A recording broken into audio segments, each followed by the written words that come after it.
o calor e sua propagação. Energia térmica. Então, temos um foco aqui para ser falado sobre a energia térmica.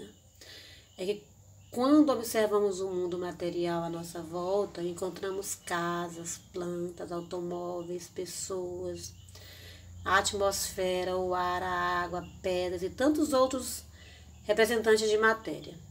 Todos têm em comum o fato de serem formados de pequenas partículas ou moléculas, como vimos no capítulo 1. Então, essas partículas possuem energia de agitação, exceto no zero absoluto. Em uma primeira abordagem desse assunto, podemos dizer que essa energia de agitação para as partículas é a energia térmica do corpo. Portanto, o somatório das energias de agitação das partículas de um corpo estabelece a sua energia térmica. E no capítulo 3, nós veremos que a energia térmica é, na realidade, a somatória ou somatório das energias de agitação com a energia de agregação das partículas. Então, essa energia de agregação é que estabelece o estado físico do corpo, sólido, líquido ou gasoso. Então, a energia térmica do corpo, ela depende de dois fatores. De qual? Da energia de agitação média de cada partícula, que determina a temperatura do corpo, e do número de partículas que o corpo possui. Então, a energia térmica do corpo depende de dois fatores. Quais são esses fatores? A energia de agitação média de cada partícula, tá? O quão elas estão agitadas e a quantidade dessas partículas agitadas. São os dois fatores. Então, a energia térmica de um corpo, eu posso dizer que é o somatório das energias de agitação das suas partículas, que vai depender da temperatura do corpo e do número de partículas nele existente. Ou seja, se eu tenho duas partículas que estão agitadas, eu tenho uma quantidade X. Se eu tenho 4 partículas agitadas, eu tenho 2x de energia. Então, para ilustrar. Então, barras de chocolate, ela foi dividida em duas partes. Apesar de ambas partes serem a mesma temperatura, a maior parte possui mais energia, porque está associada à quantidade de partículas, né? Cada pedaço tem. Portanto, bem oportuno observar que o fato do corpo A estar a uma temperatura mais alta que o corpo B não implica necessariamente que A tenha maior quantidade de energia térmica que o B. O corpo B, por exemplo, pode ter mais partículas que A, de tal forma que o somatório das energias de vibração de suas partículas supere o de A. Então, nós temos outras observações. Eu vou descer o conteúdo aqui do slide, que tem o tema 2. A gente falou sobre energia térmica no tema 1, e o tópico 2 é falar sobre calor. Então, vamos crescer um pouquinho essa letra. Então, quando colocamos em contato térmico dois corpos de temperatura diferente, notamos que eles buscam uma situação de equilíbrio térmico, em que suas temperaturas se tornam iguais. Para que isso aconteça, o corpo de temperatura mais alta vai fornecer certa quantidade de energia térmica ao de temperatura mais baixa. Isso prova ou provoca o que mesmo? Uma diminuição em sua temperatura e um aumento na temperatura do corpo inicialmente mais frio, até que se estabeleça o que chamamos de equilíbrio térmico. Essa energia térmica, quando e apenas enquanto está em trânsito, que chamamos de calor, tá? Portanto, de maneira bem clara, calor é a energia térmica em trânsito de um corpo para outro, ou de uma parte para outra de um mesmo corpo. Trânsito este que provoca o que é provocado por uma diferença de temperatura. Observe aqui a ilustração. Observe que o calor ele flui espontaneamente da região de maior temperatura para a de menor temperatura. Observando aqui uma barra de cano, tá? Sendo aquecida por uma chama de uma vela. Na situação representada acima, o calor ele propaga-se da extremidade esquerda da barra em contato com o fogo para a extremidade direita, onde está a mão. Note que o calor flui naturalmente da região de maior temperatura para a de menor temperatura, tá? Aí nós temos aqui um tópicozinho, diz assim, unidade usual de calor. Como que se eu meço o calor?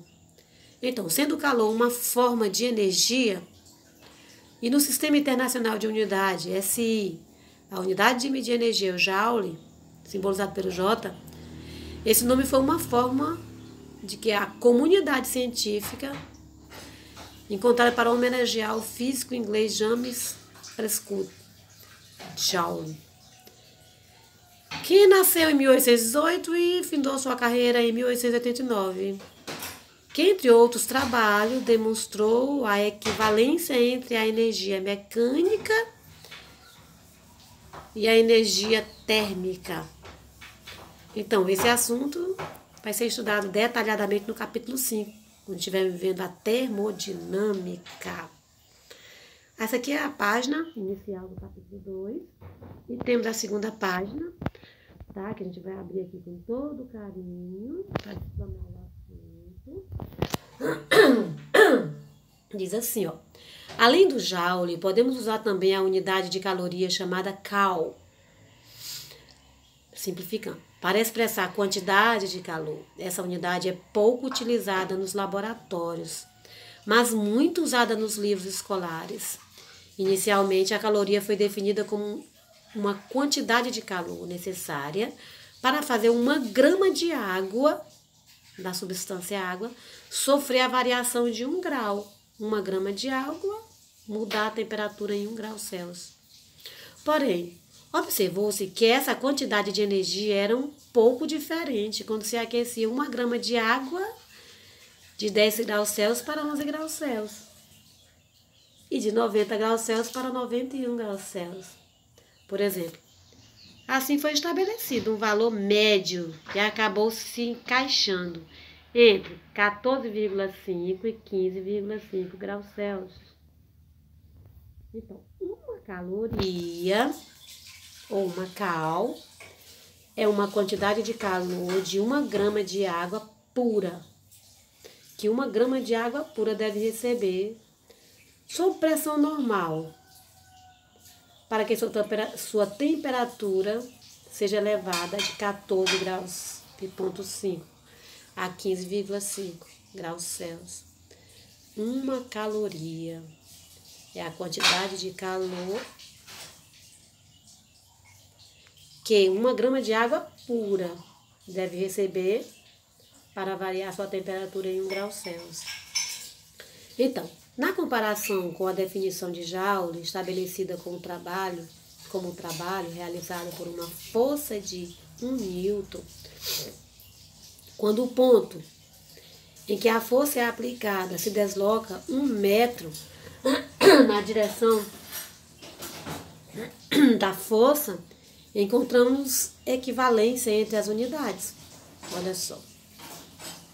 1 caloria equivale a 4,186 Joule. No entanto, para facilitar os cálculos, é comum adotarmos o valor 4,2, arredondando aí, não é? Para a caloria. Então, nós temos aí, ó, Joule é igual a 4,2 joules por caloria. Essa relação é utilizada na conservação de Joule para a caloria ou vice-versa. Conservação não, desculpe aí, conversão, quando eu quero fazer uma conversão de Joule, tá? Então, tendo que a fórmula do trabalho que é dada em Joule é igual a Joule multiplicado pela quantidade de calor, que eu chamo caloria. Puxando mais para cima, deixando ficar mais claro. Usamos também como unidade de calor o quilocaloria. Esse K significa 1000, que é um múltiplo da caloria, o cal. Um cal é igual a 10 ao cubo de cal. Nas embalagens de alimento, normalmente encontramos a equivalência energética de uma porção. Essa energia ela vem expressa em quilocal, que significa 1000 cal, ou quilocaloria. Caloria alimentar ou grande caloria são equivalentes. Olha aqui, ó. 1 cal. 1 cal é igual a 1 quilocal. 1 cal igual a 1 quilocal. Subindo mais. Observe a seguir uma tabela com dados retirados de uma embalagem de aveia. Apesar de não vir mencionado na embalagem, a unidade utilizada é a caloria. Então, 1 cal igual a 1000 cal. Agora vamos descer a segunda coluna de informação. Lembrando que fica embaçada as letras quando se está descendo. Mas quando eu paro, essas letras vão ficar legíveis novamente, tá? Aqui, ó. Eu vou abrindo aqui para ficar fácil de ler. Ó. Equivalente a 10 ao cubo de calorias, ou a 1 quilocalorias. 1000 cal. Assim, cada 100 gramas dessa aveia tem capacidade energética equivalente de 390 cal, ou 390.000 cal. Uma pessoa geralmente precisa, em média, de 2.500 quilocal para suas necessidades diárias, né? Necessidades básicas. Olhando para cá, temos aqui essa tabelinha aqui, ó, com o título Informação Nutricional. Cada 100 gramas de aveia contém, em média, carboidratos, 60 gramas, proteínas, 12 gramas, gorduras, 10 gramas, fibras alimentares, 10 gramas, cálcio, 30.000 gramas, fósforo, 130 gramas, 130 mg, cálcio, 30 mg, ferro, 2,1 mg, vitamina B1, 0,2 mg, vitamina B2, 0,08 mg, sódio, 1 mg, niacina, 1 mg e total de calorias 390. E contém glúten. Então, agora tem um outro tópico aqui para a gente ler e processar essa informação. Sobre os 3 processos de propagação de calor. Já vimos que a energia térmica pode mudar de local, indo espontaneamente de uma região de maior temperatura para de menor temperatura, e que essa mudança pode ocorrer de 3 maneiras distintas, denominadas condução, convecção e radiação. Então, a condução. Ao colocarmos a ponta de uma barra de metal em contato com uma fonte térmica, seguramos a outra extremidade, notamos que o local que está em contato com a mão se torna rapidamente cada vez mais quente, apesar de estar distante da fonte do calor. E quando um cozinheiro fica mexendo o conteúdo de uma panela com uma colher metálica, após algum tempo torna-se difícil manter a colher na mão, já que toda a colher se encontra muito quente. Os cozinheiros mais experientes usam colheres de madeira e de silicone, materiais que conduzem muito mal o calor, ou de maneira lenta, não é? Aqui, capítulo 2, essa página, não é? Finaliza, vamos passar para a próxima página, que vai continuar falando sobre como é que o calor se espalha. Pode parecer chato, né? Mas é necessário a gente ver isso. Então, condução. O que é condução? É o processo de propagação de calor no qual a energia térmica passa de partícula para partícula em um meio. Aí nós temos aqui a ilustração, olha aqui, ó. Vou abrir mais a ilustração. Ficar mais claro para vocês entenderem. Tá aqui uma chama de uma vela aquecendo uma barra feita por moléculas, assim como tudo que existe na natureza. As moléculas transportando a energia térmica absorvida pela fonte de calor. esquema sem rigor na escala que representa a condução do calor através de uma barra. Note que a energia térmica é passada sequencialmente de partícula para partícula e que vibram mais as partículas mais próximas da fonte de calor. O que dá para a gente destacar essas informações? Para entender esse fato, devemos lembrar que as partículas da barra que estão em contato com a fonte térmica recebem calor e aumentam seu estado de agitação, que é transmitido às partículas vizinhas em uma ação sucessiva. Assim, de partícula em partícula, a energia térmica flui ao longo da barra. E é importante notar que na condução, as partículas permanecem vibrando em torno de suas posições de equilíbrio. As partículas não se deslocam, ao contrário do que acontece com a energia.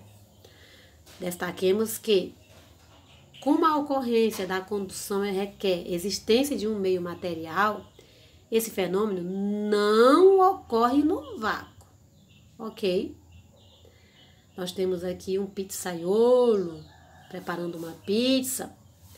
Então, o calor que está saindo deste forno propaga-se por condução através da parede do forno da pizzaria, atingindo a mão da pessoa que se encontra na face externa desta parede. Cálculo do fluxo de calor. Eu tenho uma letrinha aí chamada Φ, se minha memória não me engana, letra grega. Lei de Fourier.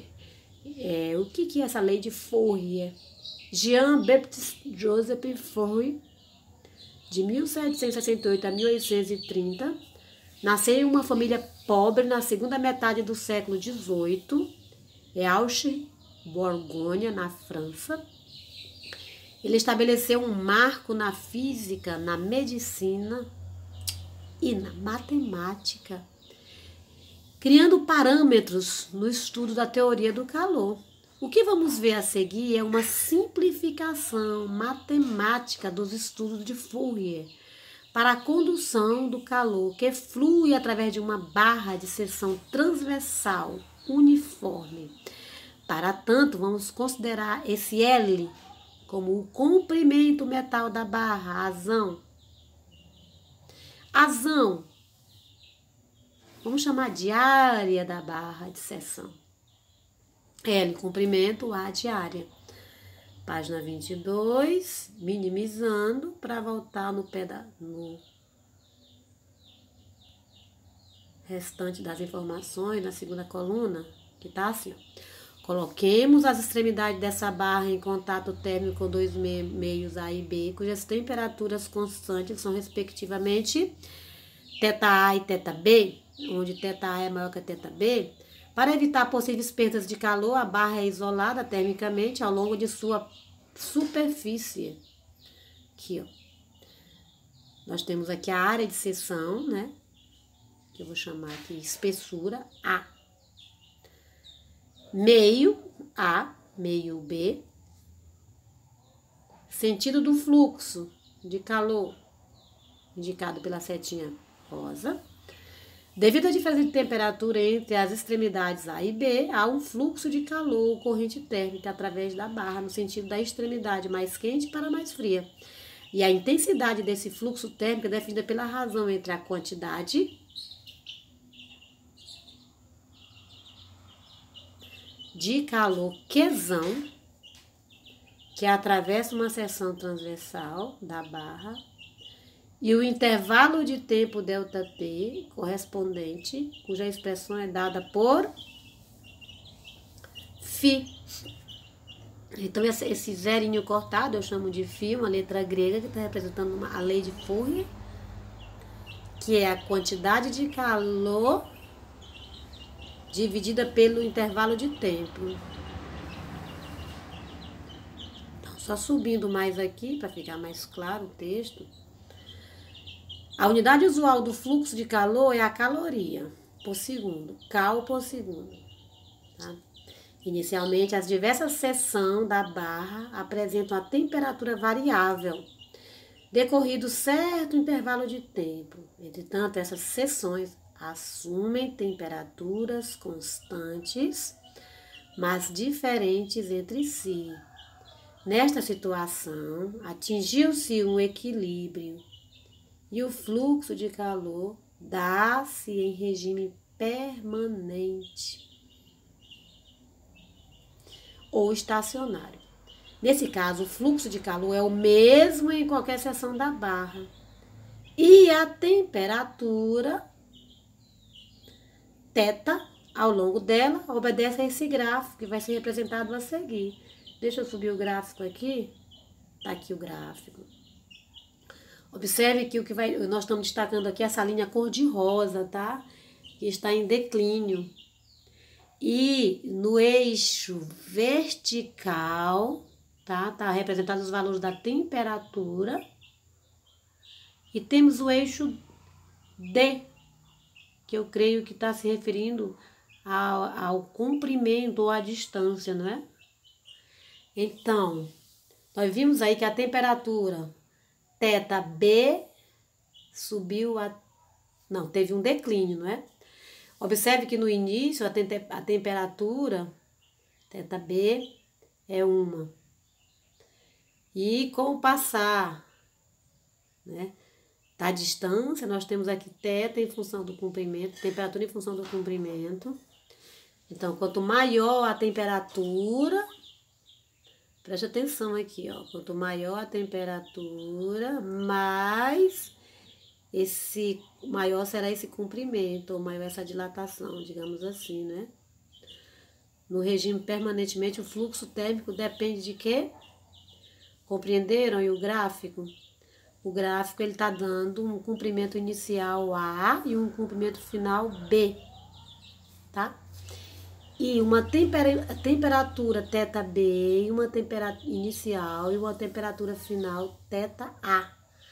Observe que ao passo que a temperatura aumenta, eu observo também o aumento do comprimento.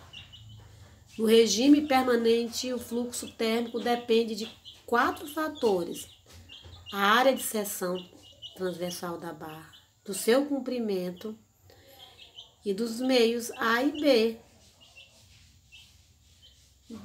que eu vou chamar da variação da temperatura, e do tipo de material de que é feita a barra K. Tá? Então, aqui eu terminei, tá, a explanação dessa página 22, para passar para a página 23 do livro de Física 2. Ok. Aqui. Página. Vamos ver o que está na sequência aqui, as informações, para a gente organizar e processar nas nossas mentes.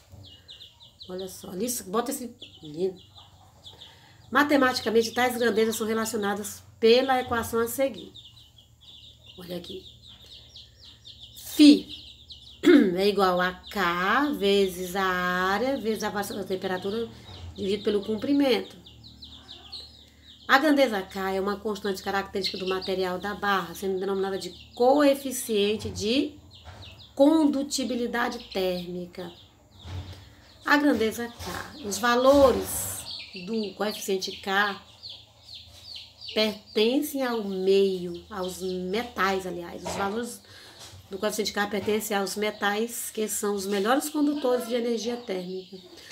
Os menores valores de K ficam para os isolantes térmicos, como a lã, o vidro, a cortiça, a madeira, os gases, em geral, os outros.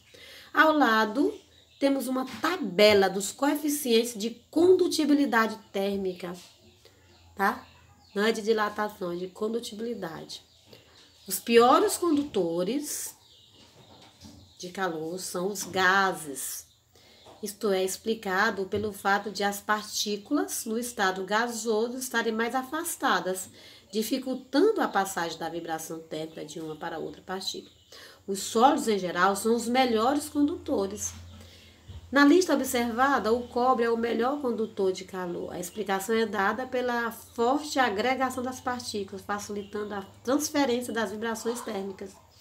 Então, olhando para a tabela, nós temos aqui ó, o A, o valor de K do A, da fibra de vidro, o seu valor, hidrogênio, seu valor, vidro, o chumbo, seu valor, ferro, latão, alumínio e cobre. E uma curiosidade aqui sobre a casa de gelo, né, que a gente vai ver aqui, é uma moradia dos iglu. Então, a casa de gelo é um abrigo feito de neve endurecida, utilizada por povos que habitam regiões de frio extremo, como o norte da Alasca e o continente ártico do Polo Norte. Para construir tais abrigos, esses povos cortam grandes blocos de gelo e os organizam para formar uma cúpula que é completada com um único bloco na parte superior. E a forma arredondada é importante para que a neve, ao cair, escorregue, evitando que o sobrepeso cause um desmoronamento da construção. Há iglus que abrigam até 20 pessoas, apresentando divisões internas com cômodos separados e com o passar do tempo, as paredes vão ficando mais grossas e mais resistentes. Olha aqui. Lá dentro eles aquecem o ar, né, fazem até fogueira.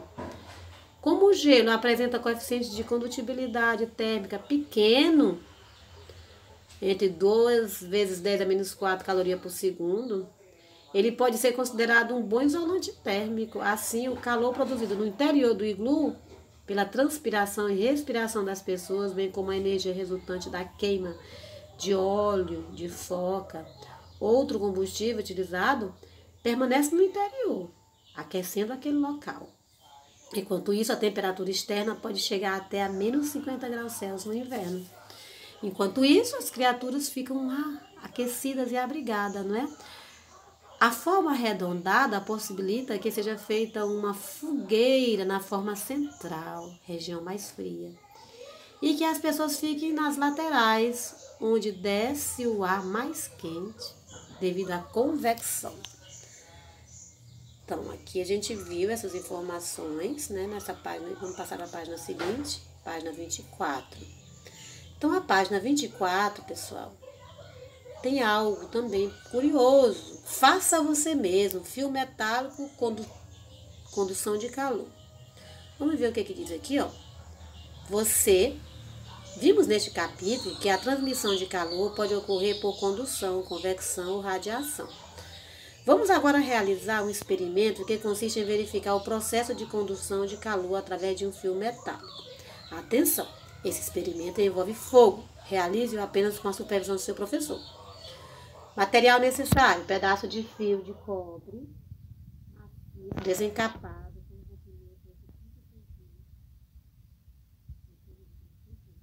mais grosso possível, vela, uma vela comum, uma caixa de fósforo, isqueiro para acender as velas, e 3 praguinhos ou caixinhas de alicate. Procedimento: acenda a vela e com cuidado deixe pingar parafina de 3 pontos do fio. Espere a parafina começar a se solidificar e encoste nela os preguinhos, fixando-os com um fio. Segure uma das extremidades do fio com um alicate e encoste a extremidade oposta na chama de vela. A vela que deverá estar colocada à base de apoio. Aguarde alguns instantes e você notará que depois de derretida a parafina de fixação, ou seja, o primeiro preguinho se soltará e o mesmo poderá ser observado em relação aos outros 2 preguinhos, que se soltarão sequencialmente. Então, quando você analisa os experimentos, por que os preguinhos vão se soltando sequencialmente? Como você explica esse fenômeno? O processo de transmissão de calor por condução pode ocorrer no vácuo? Por quê? Responde assim. Converse com seus colegas, tá? E faça algumas anotações.